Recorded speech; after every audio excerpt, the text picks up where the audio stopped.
நம்ம வாழ்க்கையை பார்த்தீங்கன்னா, இங்க வந்திருக்கிறவங்க நீங்க எல்லாரும் சரி, யூடியூப்ல பார்க்கிறவங்க எல்லாரும் சரி, உங்களால அரை மணி நேரம் அந்நிய பாஷையில எந்த டிஸ்டர்பன்ஸ் இருக்கக்கூடாது.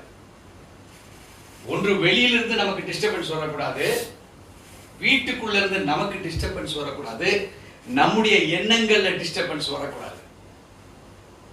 இவைகளை தாண்டி அரை மணி நேரம் நீங்க அந்நிய பாஷையில நீங்க தேவனோடு கூட உறவு வைப்பதற்கு நீங்கள் உரிமை உள்ளவர்களா என்று உங்களை செக் பண்ணி பாருங்க.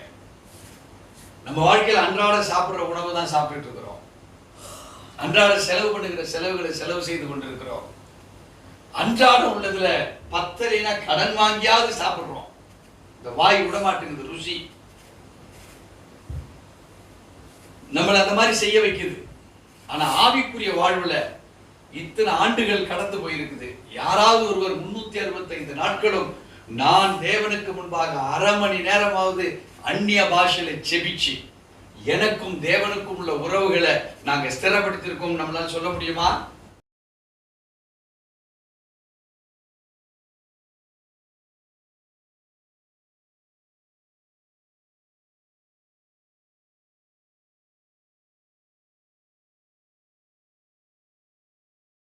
கர்த்தருடைய பரிசுத்த நாமத்திற்கு மகிமை உண்டாவதாக. இந்த டிசம்பர் மாதத்தினுடைய family blessing and prayer meet, குடும்பத்தினுடைய ஆசீர்வாதங்களும் ஜெபத்துக்குரிய காரியங்களை குறித்து நாம் இன்றைக்கு இந்த மாதத்தின் இந்த முதலாவது சனிக்கிழமை நாளை தேவன் நம்மை அழைத்திருக்கிறார். இன்றைக்கு 25வது பாயிண்ட் நாம் இன்னைக்கு பார்க்க போகிறோம். இந்த 25வது பாயிண்ட் என்னன்னா, let the anointing for spiritual breakthrough fall upon me now in Jesus name. இன்னைக்கு let the anointing for spiritual breakthrough. ஒரு ஓட்டப்பந்தய வீரன் அவன் ஓடி பிராக்டிஸ் பண்ணி அவன் ஜெயத்தை பெறுவதற்கு ஓடி ஓடி அதை பிராக்டிஸ் பண்ணி அதுல ஒரு ஆசீர்வாதத்தை பெற்றுக்கொண்டு பின்பு ஒரு மெடல் அவைகளை பெற்றுக்கொள்ளுகிறவர்களாய் மாறுகிறார்கள். இப்போ ஆவிக்குரிய வாழ்க்கையில தேவன் நம்மை அழைத்திருக்கிறார். ஒரு குடும்பம் என்ன பரிபூர்ண ஆசீர்வாதத்துல நிரப்பப்பட வேண்டுமானால், இதுவரைக்கும் ஆவிக்குரிய ரீதியிலே எங்க அவங்களுக்கு ஆசீர்வாதம் இல்லையோ அந்த ஆசீர்வாதத்தை சுதந்திரித்துக் கொள்ளுகிற அனுபவத்துக்கு உண்டான தடைகள் உடைக்கப்பட்டு பின்பு ஆசீர்வாதத்தை சுதந்திரித்து அந்த ஆசீர்வாதம் பலிகி பெருகும்படியாய், அது எப்படி பலிகி பெருகணும்னா வேத வாக்கியங்களின்படி, வேதம் என்ன சொல்லுகிறதோ அதன்படி. வேதத்தை தாண்டி வேற வழியில் ஆசீர்வாதங்களை பார்ப்போம் என்றால் நீதிமொழிகள் 10:22 சொல்லுகிறது, கர்த்தருடைய ஆசீர்வாதமே ஐஸ்வர்யத்தை தரும், அதனுடைய வேதனையை கூட்டார். அருமையான தேவச்சனமே, இந்த உலகத்துல எப்படி வேணாலும் சம்பாதிக்கலாம், எத்தனை வழிகள் மூலமாக வேணாலும் நாம் பணத்தை சம்பாதிக்க முடியும்.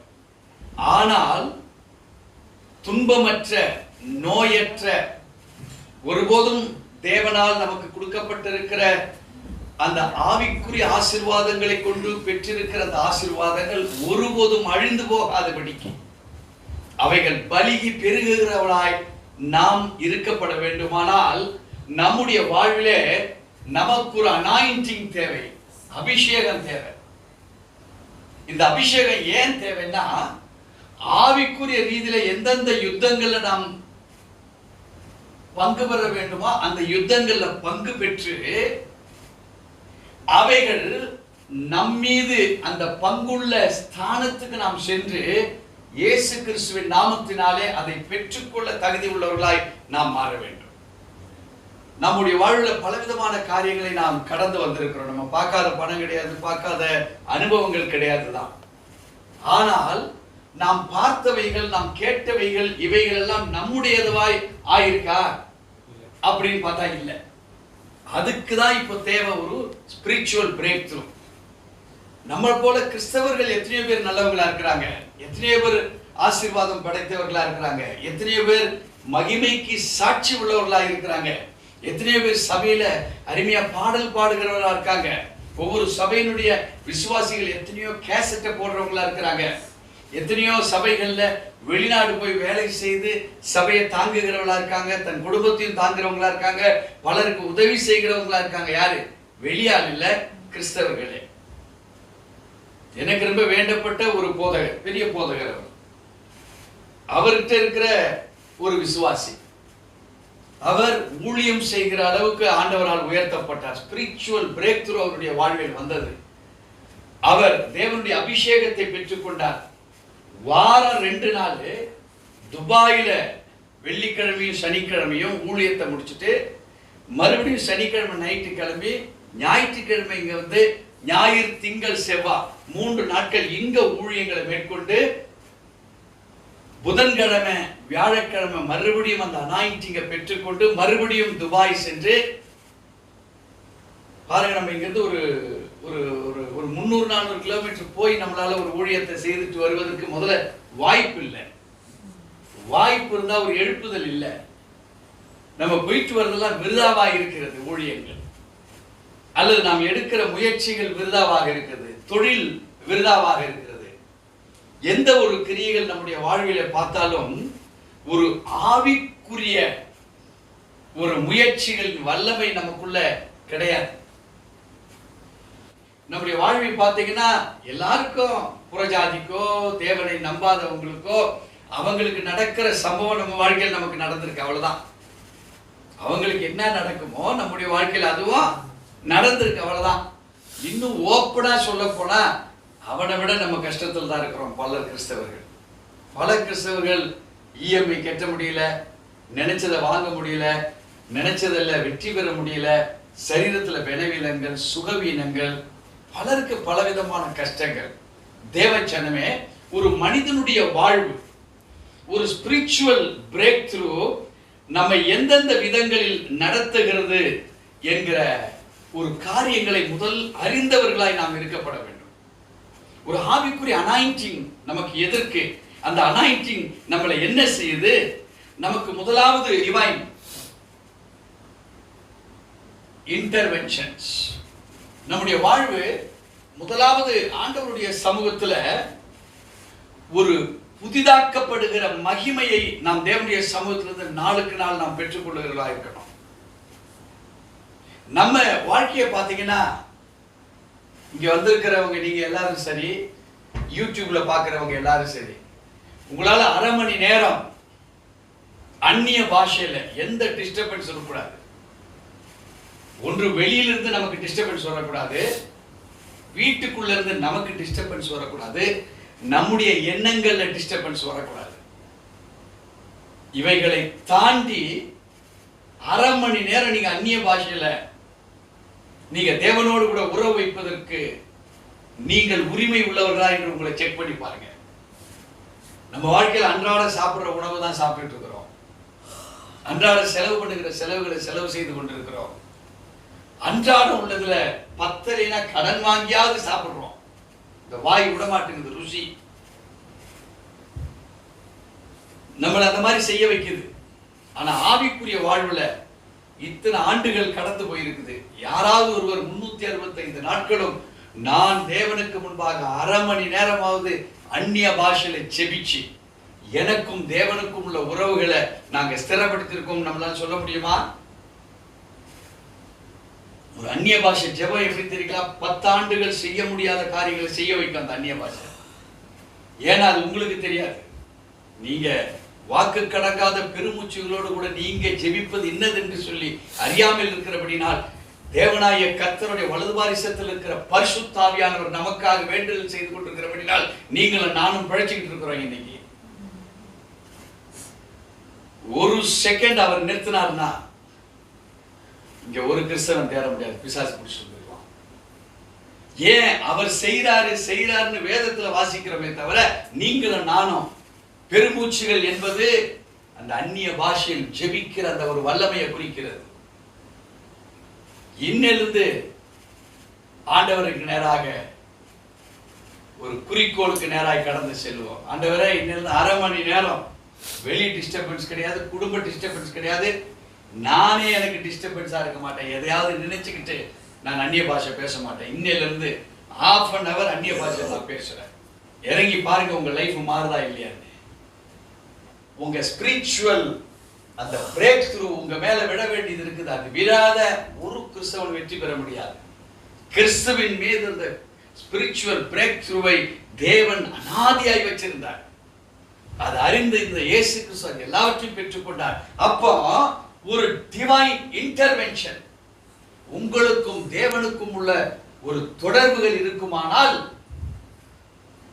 பிரேக் த்ரூ உங்க வாழ்க்கையில் ஆரம்பிச்சிருச்சுன்னு அர்த்தம். இரண்டாவதாக ஆண்டவருடைய வேதத்தினுடைய பக்குவம் நமக்கு சொல்லுகிறது ராடிக்கல் டிரான்ஸ்ஃபர்மேஷன். முதலாவது நாம் பார்க்கிறோம், நமக்கு என்ன தேவை? Divine intervention. தேவனோடு கூட ஈடுபாடுல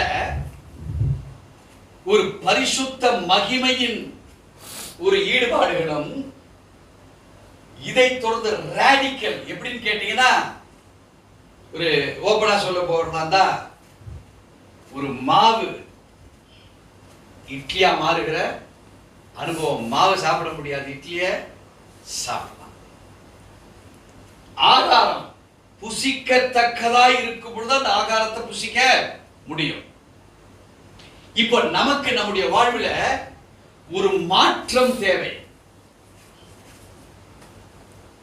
அது எப்படிப்பட்ட மாற்றம்? ஒரு ராடிக்கல் டிரான்ஸ்ஃபர்மேஷன், மறுரூபம். ராடிக்கல் மறுரூபம் நம்மளை என்ன படுத்தும்னா, டோட்டலா உங்களை ஒரு நிமிஷத்துக்கு முன்னாடி நீங்க எப்படி இருந்தீங்களோ அந்த ஒரு நிமிஷத்துக்கு அப்புறம் இருக்கிற மறுரூபம் டோட்டலா வேற. கிறிஸ்து இயேசு சிலுவையில் அடிக்கப்பட்டார். ஒரு டிரான்ஸ்ஃபர்மேஷன் வந்தது. என்ன டிரான்ஸ்ஃபர்மேஷன்? அவர் நீதி நமக்கு கொடுக்கப்பட்டது. நம்முடைய பாவம் எல்லாம் நமக்கு மன்னிக்கப்பட்டு அவர் மேல் சுமத்தப்பட்டது. ஒரு டிரான்ஸ்ஃபர்மேஷன். ஜீசஸ் நமக்கு எதை கொடுத்துட்டு போனாரு? நீதியை நமக்கு கொடுத்துட்டு போனார். இப்ப தேவ ஜனமே, உன் கட்டுகள், உன் பிரச்சனைகள், உன் போராட்டங்கள் தீரலை நீ நினைக்கிறன்னா நம்ம எங்க தெரியுமா நிக்கிறோம்? நியாயப்பிரமாணத்துல நிக்கிறோம். உங்களுக்குள் ஒரு குற்ற உணர்வு இருக்கு. எனக்கு இது நடக்காது, எனக்கு இது பிரச்சனை தான், என்னுடைய முயற்சிகளுக்கு எனக்கு வெயிட் கிடைக்கல, வேல்யூ கிடைக்கல, மறுரூபம் கிடைக்கல அப்படின்னு நீங்க நினைச்சிட்டு இருக்கிறீங்கன்னா, இன்னும் சிலுவையில கிறிஸ்து உங்க பார்வையில அவர் பலியாகலன்னு அர்த்தம். சோ ஒரு ராடிக்கல் டிரான்ஸ்ஃபர்மேஷன் என்ன சொல்லுது தெரியுங்களா? அவர் உங்களுக்காக அடிக்கப்பட்டு முடிந்து ஆகி விட்டது. It is over. அவருடைய பலி முடிந்தது. பலி முடிந்ததுன்னு நீ நினைச்சா அது பத்தாது. அது ராடிக்கல் டிரான்ஸ்ஃபர்மேஷன்ல இன்னும் வரல. அது எப்போ வருது? பலி ஆயிட்டாரு. அவர் பலியானதுனால அவருடைய நீதி எனக்கு கொடுக்கப்பட்டாச்சு. அவருடைய நீதியை நான் இப்ப சுதந்திரித்துக் கொண்ட, அந்த நீதியை சுதந்திரித்துக் கொண்டதுனால என் மேல இருந்த பாவமெல்லாம் அவர் சுமந்து தீர்த்து முடிச்சிட்டார். இதுதான் ராடிக்கல் டிரான்ஸ்ஃபர்மேஷன். ஒரு டிவைன் இன்டர்வென்ஷன். தேவனோடு இருக்கிற ஒரு உறவு. இந்த உறவின் பார்வையிலே நமக்குள் ஏற்படுத்தப்பட்டிருக்கிற ஒரு ராடிக்கல் டிரான்ஸ்ஃபர்மேஷன், உள்ளார்ந்த ஒரு மறுரூபத்தின் வல்லமைக்குண்டான செயல்பாடுகள். அது எனக்கு தெரியும் அப்படின்னு உன் குடும்பமும் நீயும் எண்ணி பார்த்தீங்கன்னா உங்க வாழ்க்கையில இந்த ஸ்பிரிச்சுவல், இந்த பிரேக் த்ரூ உங்க மேல வந்து இறங்கிடும். அது மாத்திரம் இல்ல, வேதத்துடைய ரகசியம் சொல்லுகிறது, நீங்க over coming obstacles through prayer. உங்களுடைய ஜெபத்தின் மூலமாக, உங்க ஜெபத்தின் வல்லமையினாலே. நான் பிரேயரை பத்தி உங்களுக்கு ஏகப்பட்ட சப்ஜெக்ட்ஸ் வச்சிருக்கிறேன். அந்த பிரேயரை பற்றி நீங்க கற்றுக்கொண்டீங்கன்னா பலவிதமான ரகசியங்களை நீங்க கற்றுக்கொள்வீங்க. இதில் ஒரு பெரிய பாடத்திட்டமே இருக்கு. ஒரு மரித்தோரலை எழுப்ப வேண்டுமானால் எப்படிப்பட்ட ஜெபங்கள் ஜெபிக்க வேண்டும். எப்பேற்பட்ட வார்த்தைகள்ல பைபிள்ல இருந்து எடுத்து சொல்ல வேண்டும். அங்க அப்படியே அந்த ரேடிக்கல் டிரான்ஸ்ஃபர்மேஷன் இறங்கும். இப்போ உங்க வாழ்க்கையில என்னென்ன தடைகள் இருக்குதோ through prayer அந்த தடைகளை ஓவர் கம் பண்ண முடியும். உங்களுக்கு விசுவாசிக்கிறீங்களா? வேதம் சொல்லுது மத்தேயு 7:7 கேளுங்கள் கொடுக்கப்படும், தட்டுங்கள் திறக்கப்படும், தேடுங்கள் அப்பொழுது அதை நீங்கள் கண்டடைவீர்கள். So for every action there is equal and opposite reaction. Newton's third law சொல்லுது. ஆனா ஆண்டவர் சொல்றாரு உங்களுடைய ஆக்ஷன்ஸ்க்கு ஈக்குவல் இல்ல. prayer overcoming the obstacles தான் spiritual breakthrough. உங்க வாழ்க்கையிலே எப்பேற்பட்ட ஜெபங்கள் நீங்கள் ஜெபிப்பீர்களானால் உங்க மேல இருந்த தடையை உடைக்க முடியும். அடுத்தபடியாக விக்டரி ஓவர் obstacles, தடையின் மீது வெற்றி. இப்போ ஓவர் கம் பண்றோம் நம்முடைய பிரேயர்னால, நம்முடைய ஜெபத்தினாலே அதை முறியடிக்கிறோம். முறியடிச்சது அந்த தோல்விக்குண்டான கிரியைகள் மறுபடியும் எழும்பக்கூடாது. எழும்புமா எழும்பாதா? ஒரு ஆவி போய் வெள்ளத்த 7 ஆவியை கூட்டிட்டு நம்ம கிட்ட திருப்பி வரும்.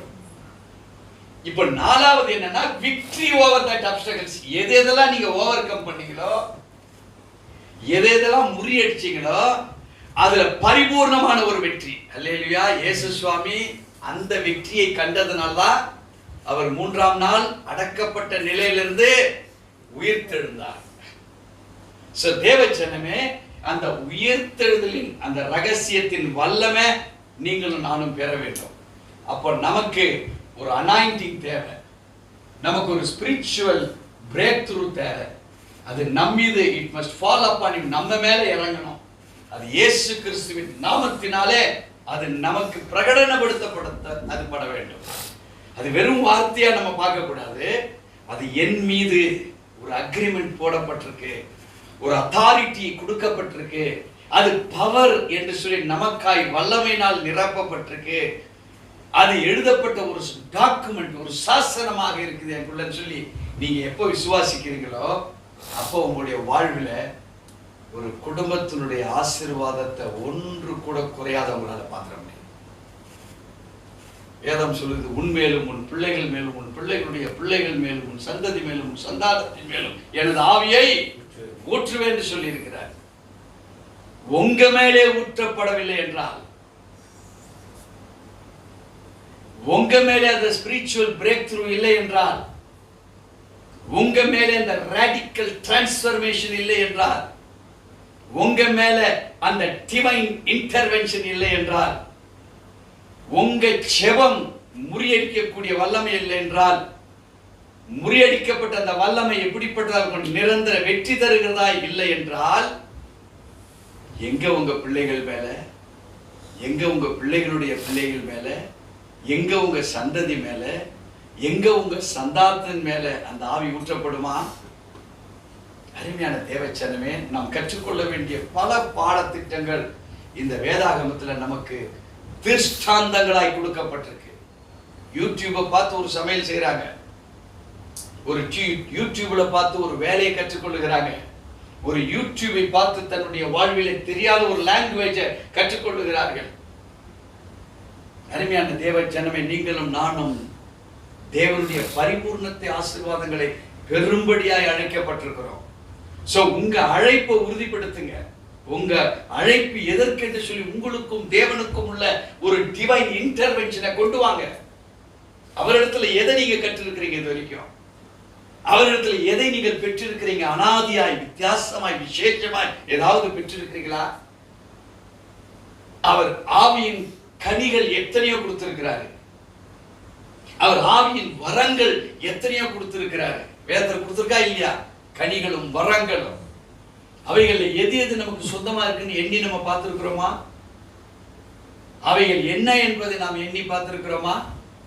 அவைகள் ஏன் செயல்படவில்லை என்கிற ஒரு கேள்வி நமக்குள்ளாய் கிறிஸ்தவன் ஆகின அடுத்த செகண்ட்ல இருந்து தேவன் எனக்கு என்ன வச்சிருக்கிறான்னு பார்க்கிறோமா?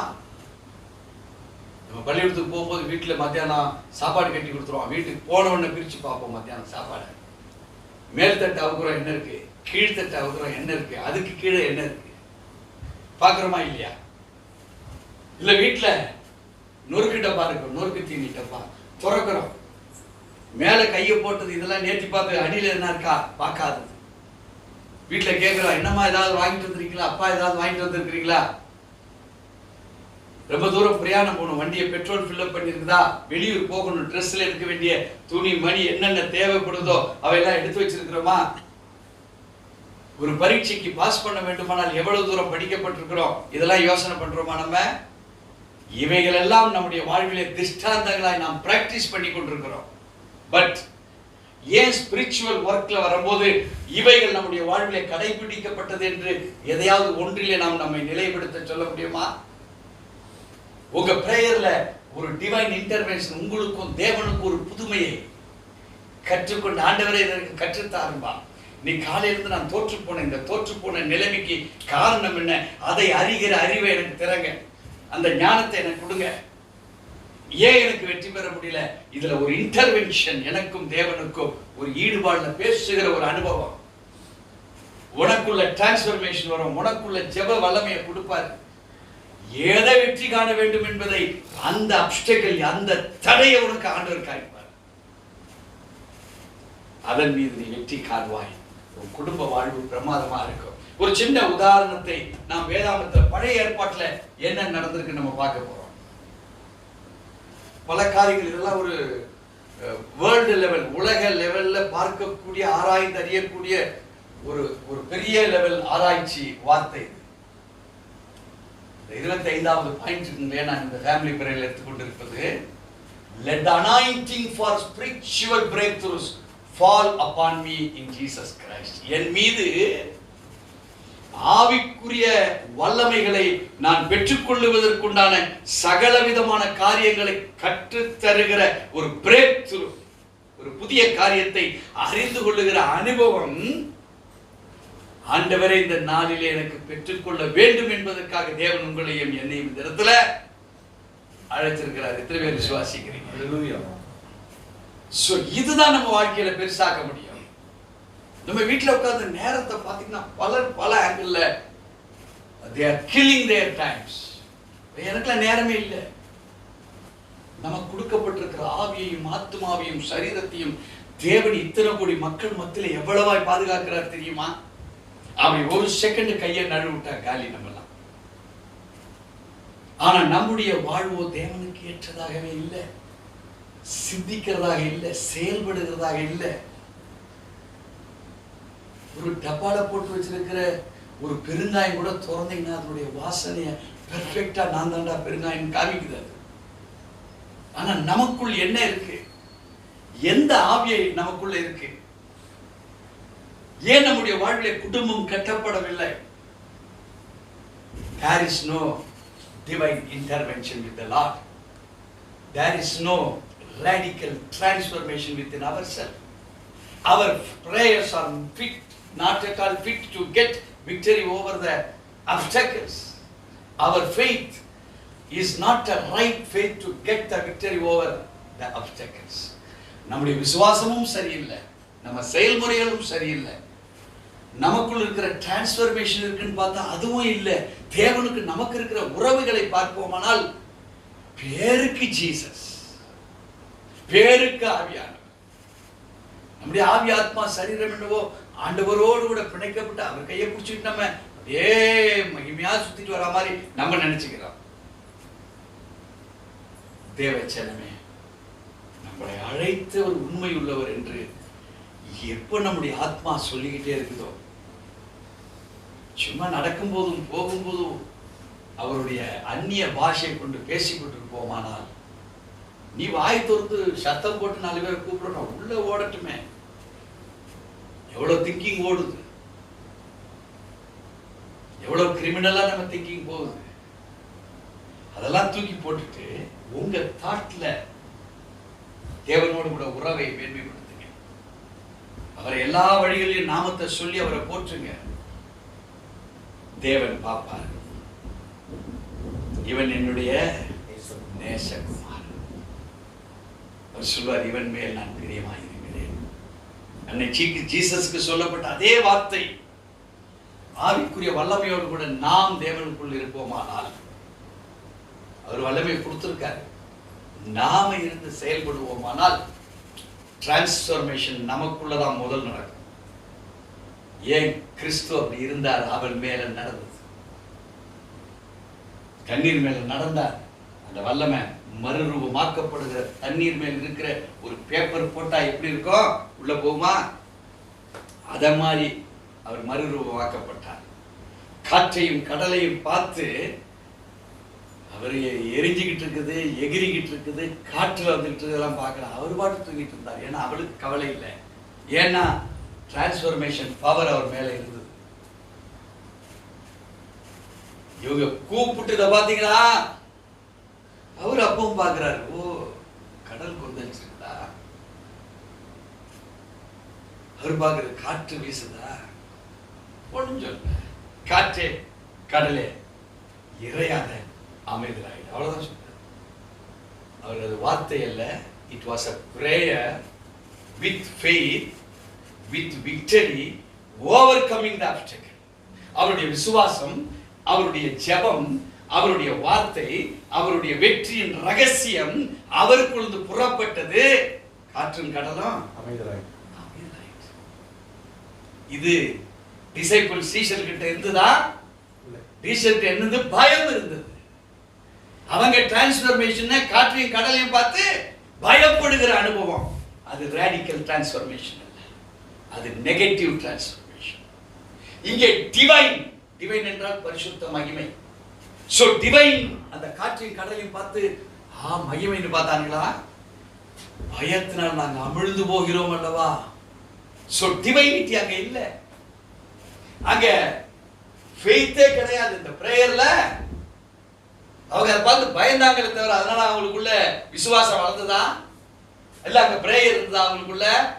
பயத்தினால் வார்த்தைகள் இருந்தது. சோ வெற்றி. தேவச்சனமே, ஒரு காரியத்தை ஒரு காரியங்க, யாக்கோபுடைய ஆசீர்வாதங்கள் பரிபூர்ணமாய் அவன் தேசத்துக்குள்ள அவனால் கொண்டு போக முடிஞ்சதா? முடியலையா? எப்படி முடிஞ்சது? எந்த சூழ்நிலை முடிஞ்சது? இதை கற்றுக்கொள்ளுகிற பொழுது நம்முடைய வாழ்விலும் சரி, இன்னைக்கு அதை நீங்கள் அபியாசப்படுத்துவீர்கள், ஆனால் உங்க வாழ்க்கையில டிரான்ஸ்ஃபர்மேஷனை பார்க்கலாம். அல்லேலூயா. எடுத்து வாசிக்க கேட்போம். ஆதியாகம புஸ்தகம் 32ஆம் அதிகாரம் வசனம் 24 இருந்து வாசிக்க கேட்போம். யாக்கோபு பிந்து தனித்திருந்தான். அப்பொழுது ஒரு புருஷன் பொழுது விடியும் அளவும் அவனோடு போராடி அவனை மேற்கொள்ளாததை கண்டு அவனுடைய தொடை சங்கை தொட்டார். அதனால் அவருடனே போராடுகையில் யாக்கோபின் தொடை சந்து சுளுக்கிற்று. அவர், நான் போகட்டும், பொழுது விடுகிறது என்றார். அதற்கு அவன், நீர் என்னை ஆசீர்வதித்தால் ஒழிய உம்மை போகவிடேன் என்றார். போதும். இங்கே யாக்கோபு பெரும் பரிவாரங்களோடு கூட லாபான் வீட்டிலிருந்து மனைவிகளையும் ஆடு மாடுகளையும் சுதந்திரங்களையும் பறவைகளையும் எல்லாத்தையும் என்ன செய்யறான்? வேலையாட்களோடு கூட ஓட்டிட்டு வந்துட்டான். தன் தகப்பன் இருந்த வீட்டுக்குள்ள, தன் தாய் இருந்த வீட்டுக்குள்ள, அந்த நகரத்துக்குள்ள இப்ப அவன் போகணும்.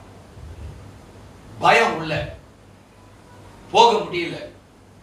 அத்தனை பரிவாரங்களும் கூட்டம் கூட்டமா அங்கங்க நிக்குது.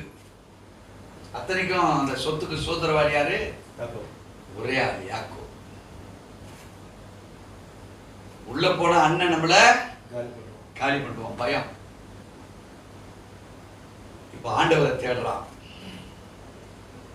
ஆண்டவரே, எனக்கு இப்ப ஒரு பிரேக் த்ரூ வேண்டும், நான் இப்ப உள்ள போகணும், என்னால முடியல.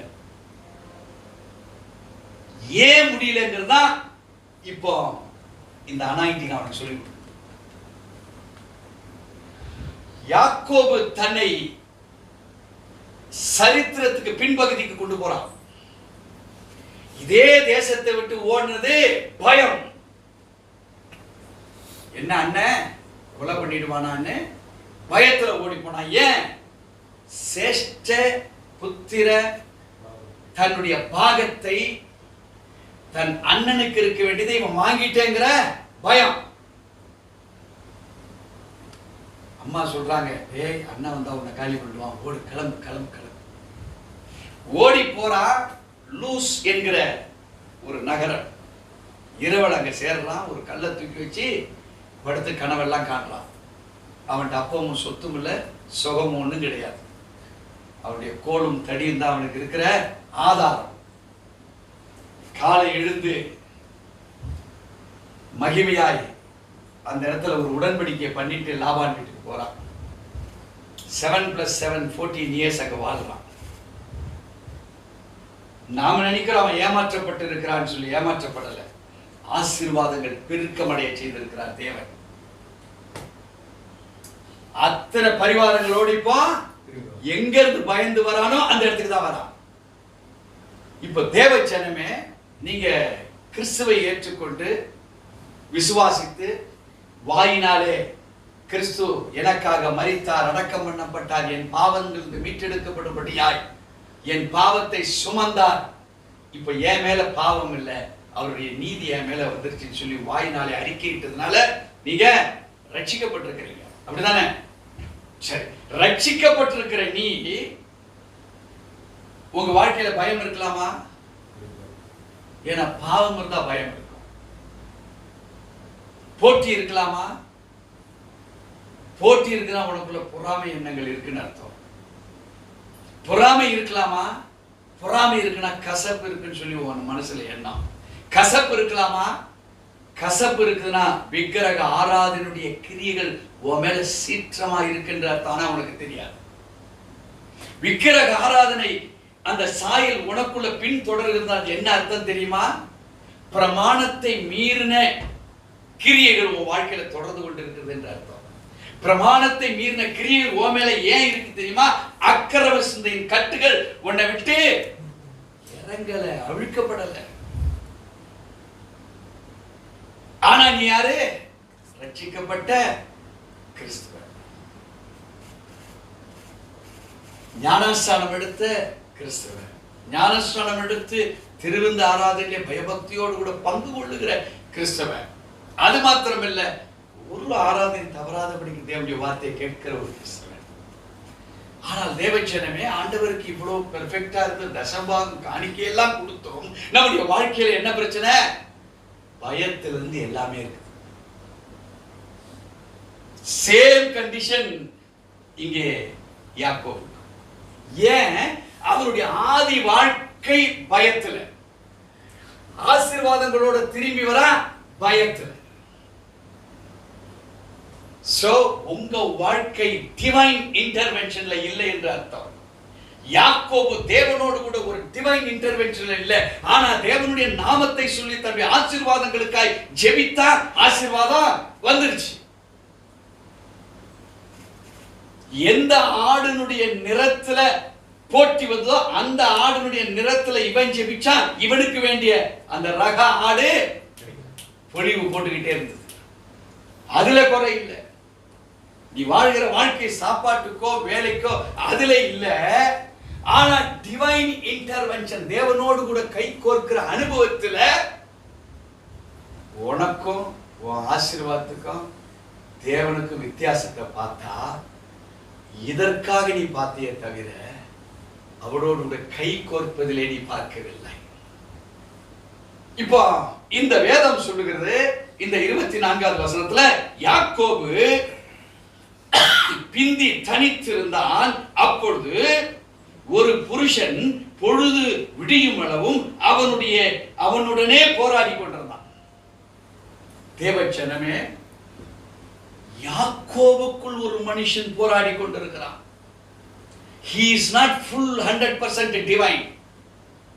உள்ள ஒரு பயத்தின் போராட்டம், ஒரு பிரச்சனையின் போராட்டம், ஒரு சந்தேகத்தின் போராட்டம், ஒரு விக்டரி கிடைக்குமா கிடைக்காதா என்கிற போராட்டம். வாழ்க்கையில நெகட்டிவை இனி நினைக்காதீங்க. அதெல்லாம் பழைய காலம் முடிஞ்சு போச்சு. கிறிஸ்துவுக்குள் என்னைக்கு நீ வந்துட்டோ 2 கொரிந்தியர் 5:17 படி நீ புது சிருஷ்டி. பழையவைகள் ஒழிஞ்சு போச்சு, எல்லாம் புதிதாயிடுச்சு. உன்னை அழைச்சவர் உண்மையுள்ளவர் என்று நீ சிந்திப்பாயானால் உனக்குள் இருக்கிறவர் யாரு? உலகத்தில் இருக்கிற அவனை விட பெரியவர் உனக்குள்ள இருக்கிறார். யாக்கோபுக்குள்ள எல்லாம் இருந்தது, என்ன இப்போ? பயம்.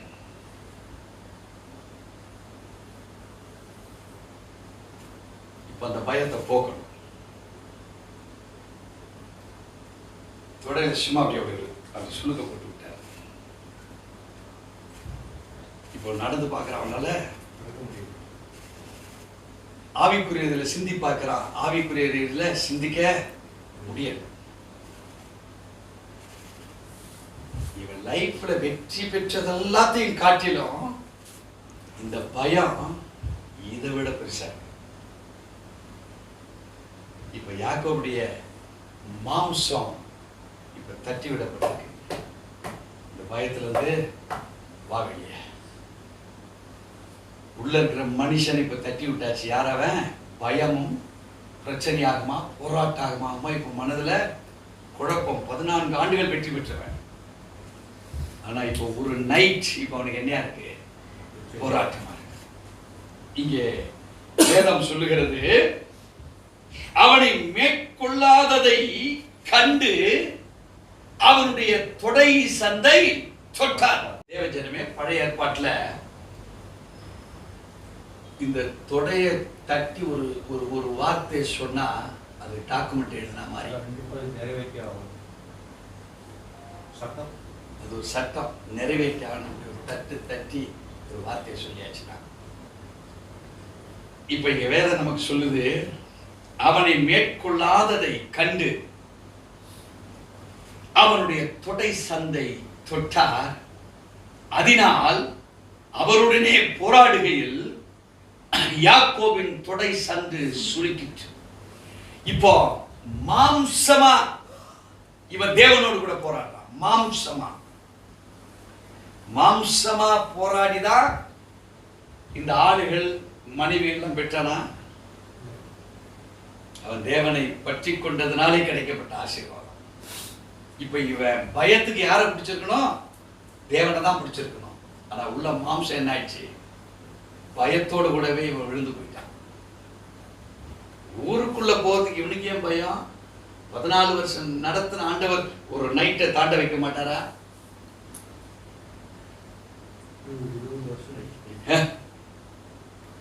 கிட்டத்தட்ட 20 years ஆயிடுச்சு. மனைவிக்காகத்தான் 14 வருஷம் 7 பிள்ளைங்க அது மாதிரி அவனுக்காக வாழ்ந்துருக்கான். தேவச்சனமே, வேதம் 26வது வசனம் சொல்லுகிறது, அவர் நான் போகட்டும் பொழுது விடுகிறது என்றார். தேவன் சொல்றாரு, ஏய் நான் கிளம்ப வேண்டிய நேரம் வந்தாச்சு. நீ என்ன இன்னும் பிடிச்சிட்டு இருக்கிற? என்ன மாம்சம் பிடிச்சிட்டு இருக்குது. அதற்கு அவன், நீர் என்னை ஆசீர்வதித்தால் ஒழிய. இப்பதான் பிடிக்கிறான் புடிய. இவன் இதை எப்போ கேட்டுக்கலாம், ஆண்டவரே பரிவாரங்களோடு கூட நிக்கிறேன், இப்ப நான் எங்க ஊருக்கு போனோம் அப்படின்னு கேட்டிருந்தா ஆண்டவர் என்ன செய்திருப்பாரு? போ, தைரியமா போன்னு சொல்லியிருப்பாரு. இவன் அதை கேட்கல, உட்கார்ந்துட்டான். இன்னைக்கு நீங்கள் நானும் பல காரியங்களை தைரியமா போக வேண்டிய காரியத்தை நிறுத்தி போட்டு வச்சிருக்கோம். செயல்பட வேண்டிய காரியத்தை முடக்கி வச்சிருக்கிறோம். நமக்கென்று வருவதை அடக்கி வைத்திருக்கிறோம். நம்ம டேலண்ட்களை பத்தி நாம் சிந்திப்பதே இல்லை. நம்ம கடந்த ஆண்டுல வெற்றி மேல வெற்றியை பார்த்து போயிருந்தால் தோல்வி மேல தோல்வியை பார்த்துட்டு இருக்கோம். ஏன்? அந்த வெற்றிக்கு அடுத்த ஸ்டெப், அடுத்த படிதாங்க. ஏன் அங்கிருந்து கீழே குதிச்ச? நம்முடைய தொடர்பு இந்த டிவைன் இன்டர்வென்ஷன் தேவனோடு இருந்துகிட்டே இருக்கணும். இப்போ வரான் தேவன். எப்போ தேவன் சொல்றார், பொழுது விடியுது, உனக்கு கொடுக்கப்பட்ட டைம் முடிய போகுது, நான் கிளம்புறேன்றார். இவன் இந்த கால்வன் தான் வரான். மாம்சம், பயம். ஆண்டவர்கிட்ட கேட்கிறான், நான் போகட்டும் பொழுது விடுகிறது என்றார் தேவன். அதற்கு அவன், நீர் என்னை ஆசீர்வதித்தாலுடைய உண்மை நான் போக விடேன் என்றார். இப்ப ஆண்டவர் இரக்கம் உள்ள தேவன். அவர் இரக்கத்திலே ஐஸ்வர்யம் உள்ள தேவன். அவர் முகத்தை கண்டிருக்கிற உங்களை பிரகாசிக்க செய்கிற தேவன்.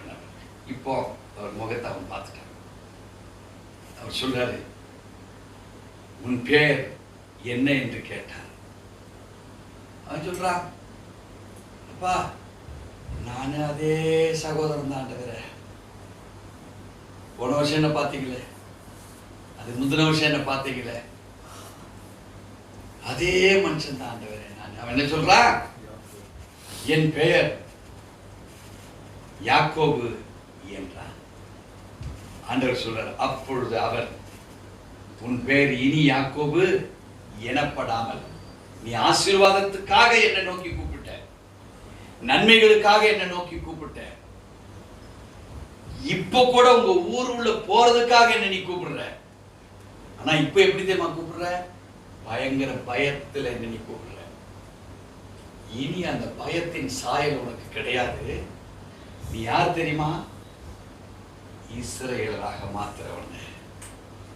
இனி எதுக்குமே நீ பயப்படக்கூடாது. லைஃப் வேற. மனைவிகள், பிள்ளைகள், பரிவாரங்கள், ஆசீர்வாதங்களோடு கூட நீ வந்திருக்க. உன் லைஃப் நீ எப்படி இருக்குது நீ இப்ப பாக்குறியா? அந்த போர்ஷன் ஃபுல்லா முடிஞ்சு போச்சு. எந்த போர்ஷன்? பயந்து ஓடுனதுல இருந்து, ஆசீர்வாதங்கள் பெற்றதுல இருந்து, மறுபடியும் உள்ள வந்து பயத்தோட நீ உட்கார்ந்து இருக்கிற. இந்த டைமிங்கே ஓவர். உனக்குள்ள ஒரு அனாயிண்டிங்கை நான் கொடுக்குறேன். உனக்குள்ள ஒரு ஸ்பிரிச்சுவல் டிரான்ஸ்ஃபர்மேஷனை கொடுக்குற பிரேக் த்ரூவை அது ஒன் மீது இறங்குது இப்போ இயேசுவின் நாமத்தினாலே. இப்போ அவர் சொல்றார், இனி உன் பெயர் யாக்கோபு எனப்படாமல் இஸ்ரவேல் எனப்படும். தேவனோடும் மனிதனோடும் போராடி மேற்கொண்டாயே என்றார். இப்போ ஒன்று சுளுக்கப்பட்ட தொடை, மாம்சம். பயம் எங்க இருந்து வந்தது? மாம்சம். இதை எடுக்கிறதா இருந்தா இப்ப இவனால முடியாது. இப்போ தேவனை கூப்பிடுறான். தேவன் சொல்றான், நான் போகட்டும், என்னை விடு. யாக்கோபுக்கு ஒரு டெஸ்ட் வைக்கிறார், இவன் என்னதான் செய்யறான்னு. அவன் சொல்றான், இது கிளியர் ஆகாத நான் ஆண்டவரே உங்களை விட மாட்டேன். இதுதான் எனக்கு தேவை. இந்த வைராக்கியம் தான் எனக்கு தேவை. இப்பதான்டா என் மகிமை நான் கொடுத்தா நீ அதை பெற்றுக்கொள்ள முடியும். இந்த ஸ்பிரிச்சுவல் பிரேக் த்ரூ நான் உனக்கு கொடுக்க வேண்டுமானால் உன் வாஞ்சதுக்கு நேரா இருந்தாதான் நான் கொடுக்கிறது நீ பெற்றுக்கொள்ள முடியும், இல்லனா முடியாது. சோ யாக்கோபுடைய ஸ்பெஷாலிட்டி என்ன? அவன் சொல்றான் 26ல, அவர் நான் போகட்டும் பொழுது விடுகிறது என்றார். அதற்கு அவன், நீர் என்னை ஆசீர்வதித்தாலுடைய உம்மை போக விடேன் என்றார். இங்கே யாக்கோபுடைய வார்த்தையை தான் தேவன் விரும்பினார்.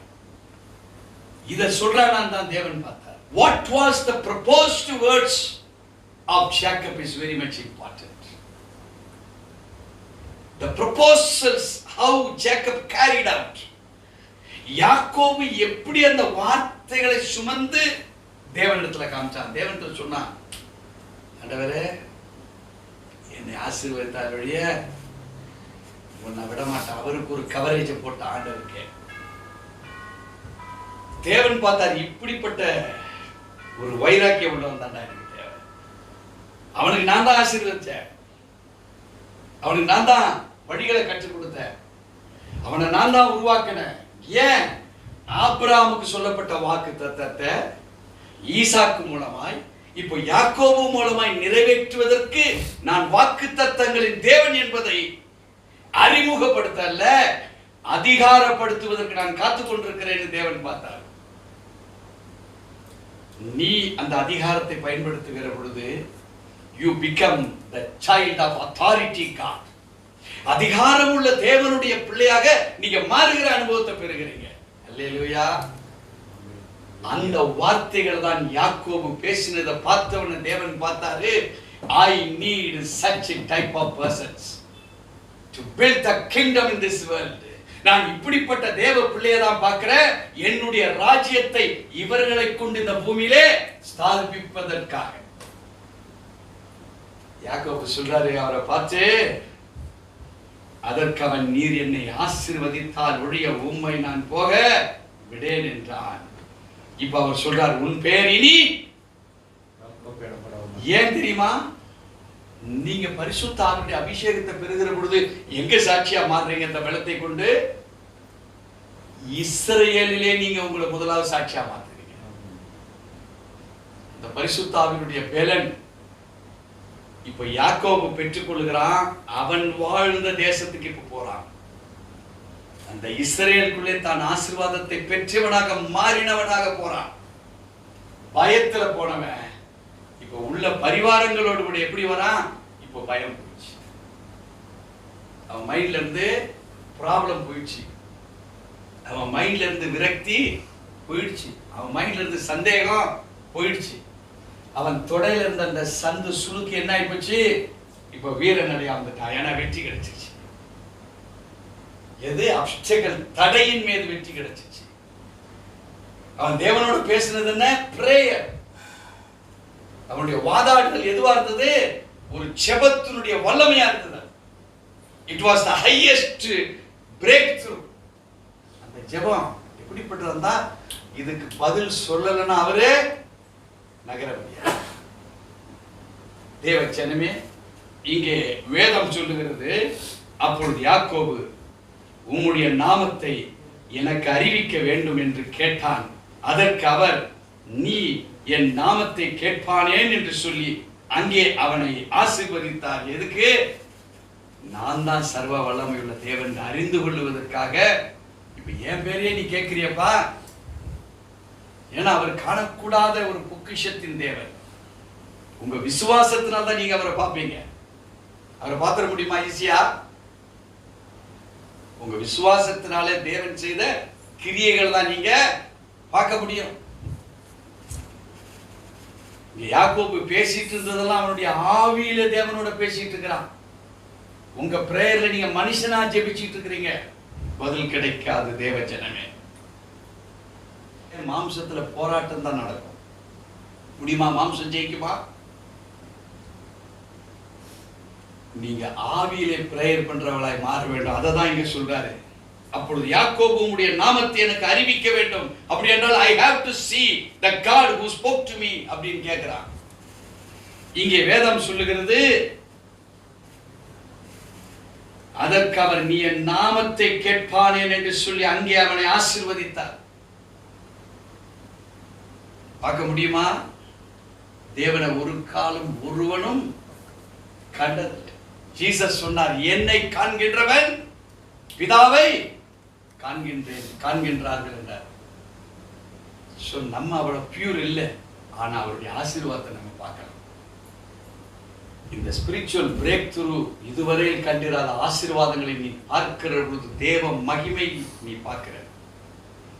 அவர் சொல்றார், இனி சூரியன் உன் தேசத்திலே அஸ்தமிப்பதில்லை, இனி சந்திரன் உங்கள் நகரத்திலே ஒளி கொடாமல் இருப்பதும் இல்லை, கர்த்தரே உனக்கு நித்திய வெளிச்சமுமானார், உன் துக்க நாட்கள் 60-20வது வாக்கியத்தில் அவர் வாக்கு உரைக்கிறார் நமக்கு. இப்ப சொல்றாரு, நீ என் நாமத்தை கேட்பானேன் என்று சொல்லி அங்கே அவனை ஆசீர்வதித்தார். தேவச்சனமே, எங்க நீ விழுந்திருக்கிறியோ, எங்க இல்லை நிற்கிறியோ, not through your flesh, through your spirit. உன் சரீரத்தினாலே, சரீர சிந்தைகளினாலே அல்ல, ஆவியின் சிந்தை தான் ஜீவனும் சமாதானம். மாம்ச சிந்தை அது மரணத்தை கொண்டு வந்துடும். So God is particular only upon the spiritual powers. அவர் நம்மீது கொண்டிருக்கிற நேசம் எதன் மூலமாகவும் சரீர அழகல்ல, உன்னுடைய வஸ்திரம் அல்ல. அவர் ஆசீர்வதிக்க தான் விரும்புகிறாரு. ஆனா எப்படி ஆசீர்வதிக்க விரும்புகிறாரு? ஆவியிலே நீ புரிஞ்சிருக்கிறையா? பரிசுத்த ஆவியை கொண்டு. யாக்கோபு மறுபடியும் டிக்ளைன் ஆகிறான், விழுறான். ஆண்டவரே, நான் உங்களை பார்க்கணுமே. ஏண்டா ஆசீர்வாதத்தை கொடுத்தனால என்ன பார்க்க விரும்புறியா? அவர் சொல்றாரு, அப்படி நான் பார்க்க முடியும், அப்படி நீ என்ன பார்க்க முடியாது. அது கிளீனா போட்டார். இத மாதிரி பன்மடங்கு என்னால கொடுக்க முடியும். உன்னை ஆசீர்வாதத்துக்கு என்ன தெரியுமா? பயத்தை தூக்கிட்டேன், உன் மேல இருக்க பிரச்சனையை தூக்கிட்டேன், போராட்டத்தெல்லாம் தூக்கிட்டேன். இப்ப நீ உள்ள போகும்போது நீ பாரு, உன் ஆசீர்வாதத்தை பாருன்னு சொல்றாரு. இங்கே வேதம் சொல்லுது, அப்பொழுது யாக்கோபு நான் தேவனை முகமுகமாய் கண்டேன். அப்படி என்றால் not practically through face to face, spiritually பார்க்கறான் ஜீசஸ, ஸ்பிரிச்சுவலா பார்க்கறான் சிலுவையின் மரணத்தை, ஸ்பிரிச்சுவலா பார்க்கறான். இவன் மேல இருந்த பயம், சாபம், பாரம்பரிய கட்டு, இப்போ அண்ணன் மேல இருந்த கோபங்கள் எல்லாம், அண்ணன் நம்ம மேல கோபப்படுவானா எல்லாத்தையும் பார்க்கறான். சிலுவையின் மரணம் எல்லாம் ஈக்குவல் பண்ணி நல்லிஃபை பண்ணிடுச்சு. இப்போ யாக்கோபு யாக்கோபா இல்ல, யாக்கோபு அவர் சொன்னாரே, உன் பேர் இனி யாக்கோபு இல்ல, இனி இஸ்ரேல் என்று சொன்னாரு. அவன் மேல இறங்கின பரிசுத்த ஆவியானவர் புதிய பலத்தோடு கூட அவனை யாக்கோபாக அல்ல, இஸ்ரேலாக இப்ப ஊர் உள்ள கொண்டு போறாரு. அல்லேலூயா. நீ இருந்த வீட்டில இருந்தே நீ ரட்சிக்கப்பட்டிருப்ப. ஆனா பழைய கதையில தான் நீ வாழ்ந்துட்டு இருக்கிற. ஆனா உன்னை சொல்றாரு, இப்போ நீ வீட்டுக்குள்ள போகும்போது, இன்னைக்கு இந்த இடத்தை விட்டு கடந்து உன் இல்லத்துக்குள்ளயோ, உன் வியாபாரத்துக்குள்ளயோ, உன் கையின் பிரயாசங்கள்லயோ, ஊழியங்கள்லயோ செல்லுகிற பொழுது நீ மாம்சத்தோட அல்ல, இப்ப நீ ஆவியில நீ புறப்படுகிற ஆளா நீ மாறிட்ட. அததான் இங்க விளக்குறார் அவரு. அப்பொழுது யாக்கோபு நான் தேவனை முகமுகமாய் கண்டேன், உயிர் தப்பி பிழைத்தேன் என்று சொல்லி அந்த ஸ்தலத்துக்கு பெனியேல் என்று பெயரிட்டான். மாம்சத்தில் இருந்தா பயத்திலே யாக்கோபு இத்தனை சொத்துக்கள் இந்த இடத்துல விட்டுட்டு மரித்து போயிருப்பான், மரணத்தை தான் பார்த்திருப்பான். நீங்க உங்க வாழ்க்கையிலும் ஒருவேளை நான் கூட தோற்று போயிருக்கிற, என் வாழ்க்கையிலையும் நான் மாம்சத்தினால பார்த்ததுனால தான் தோற்று போயிருக்கிறேன். நான் மாம்சத்துல பார்த்தேன், அன்புல பார்த்தேன், தேவ அன்புல பார்க்கல, மாம்ச அன்புல பார்த்துட்டேன், தோற்று போனேன். நீங்க உங்க வாழ்க்கையில எங்கெங்க தோற்று இருக்கிறீங்களோ, not through the Holy Spirit, நீங்க பரிசுத்த ஆவியினாலே நீங்க தோற்று போகவில்லை, மாம்சத்துல தோற்கப்பட்டு இருக்கிறீங்க. யாக்கோபுடைய வாழ்வு நமக்கு ஒரு மறுரூபத்தை கொண்டு வருகிற, ரேடிக்கல் டிரான்ஸ்ஃபர்மேஷனை கொண்டு வருகிற ஒரு சப்ஜெக்ட் தான் நம்ம பார்த்துட்டு இருக்கோம். ஆனால் சாதாரணமா வாசித்துட்டு இருப்பீங்க, இதை கொடுத்தா வச்ச அப்படிதானே சாதாரணமா வாசித்துட்டு உங்க டிரான்ஸ்ஃபர்மேஷன் நடந்திருக்கா நடந்திருக்கான்னு பார்த்து ஜெபம் பண்ணுங்க. ஆவியில ஆண்டவரோட பேசுறீங்களான்னு பார்த்து இனிமேல் பாருங்க. ஒரு வேதத்தை வாசிக்கும் போது குமுதம், கல்கண்டு, இப்ப பரிசுத்த வேதாகமம் அப்படின்னு வரிசைப்படுத்தி படிக்கிறீங்களான்னு பார்த்துக்கங்க. உங்க நோக்கங்கள் வேறுபடணும், உங்க பார்வைகள் வேறுபடணும், உங்க இன்டென்ஷன்ஸ் வேறுபடணும், உங்க டிரான்ஸ்ஃபர்மேஷன் மாறணும், உங்க ஃபெய்த் மாறணும். மகிமையின் மேல் மகிமை அவர் சொல்றாரு. Glorious over glorious, மகிமையின் மேல் மகிமையா இருக்கணும். நீங்க ஆனா 30 வருஷமா 25 வருஷமா 15 வருஷமா 10 வருஷமா கிறிஸ்தவ வாழ்க்கை தான். ஆனா அன்னைக்கு அதேதான். பட்டன் பிஞ்சு போய் அதை தச்சு போட்டு மாட்டிக்கின்னு அயன் பண்ணி புது துணி மாதிரி வரும். அயன் பண்ணா அது பழைய துணி, அயன் பண்ணி போட்டு கொஞ்சம் புது துணி மாதிரி பார்த்துக்கிறது. நம்மளுக்குள்ள ஒரு வெயிட்டா தெரியுது. கிழிஞ்ச பைபிள் மேல பேப்பர் இருக்கு, அப்புறம் ஒட்டி பார்த்தா புது பைபிள் அவர் பைண்டிங் பண்ணி எடுத்துன்னு வர்றாரு. அதை ஒழுங்கா வைக்க முடியல. யாக்கோபு எல்லாத்தையும் ரெஃப்ரெஷ் பண்ணிக்கிட்டான். சொல்லுங்க, யாக்கோபு எல்லாத்தையும் ரெஃப்ரெஷ் பண்ணிக்கிட்டான். இப்ப நானும் கிறிஸ்துவுக்குள் எல்லாத்தையும் ரெஃப்ரெஷ் பண்ணிட்டேன். இப்ப வேதம் சொல்லுகிறது, அவன் பெனியேலை கடந்து போகையில் சூரியன் உதயமாயிற்று. இப்ப இருள் என்ன செய்துச்சு? நீங்கி போச்சு. சூரியன் உதயமாயிற்று.